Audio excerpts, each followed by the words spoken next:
Now, the rest of the story. Ben McLean's secret ambition was to outdo his father. There was never any question as to where he would go to college. Dad was a Yale man, Ben would be a Yale man, only a better Yale man than his dad had ever been. But once he got there, it was clear that Ben would never excel academically. A C average was the best he could manage. That left open only one path to superiority, sports. Ben had long legs. He had done some high jumping in prep school. He was good, but he was not good enough for the varsity team.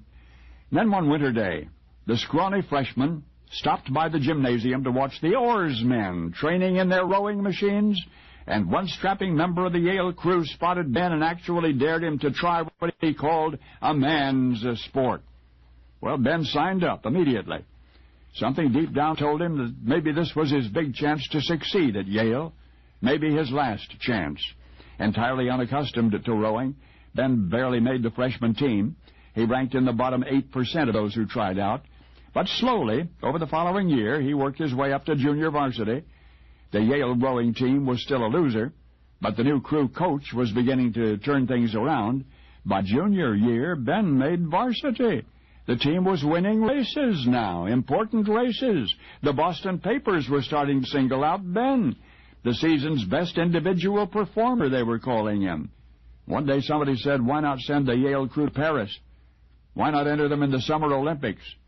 They were good enough now, and hopes ran high. But in mid-May, the Yale coach told his rowing team they were not going to the Olympic Games.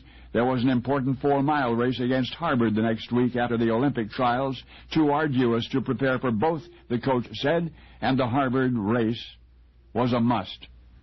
Well, the crew was devastated, most of all Ben. The Olympics represented the ultimate opportunity to show Dad what his son was made of.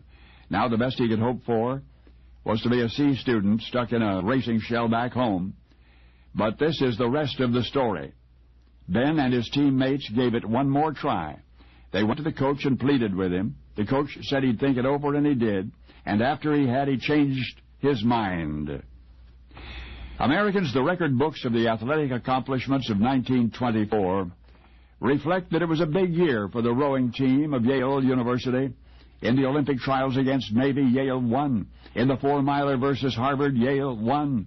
In Paris that summer against the strongest oarsmen in the world, Yale won again. And Ben returned home to a competitive family and a competitive country with a great big shiny Olympic gold medal. If he never did another significant thing in his entire life, that would be all right. So Ben finished his liberal arts course. He squeaked into med school. He became a doctor and changed forever the way the human race rears its children. All but forgotten is the Olympic champion oarsman. Remembered instead is the doctor, the pediatrician, the educator, the author who became a household word and a name in the dictionary. Benjamin McLean Spock. Dr. Spock. Now you know the rest of the story.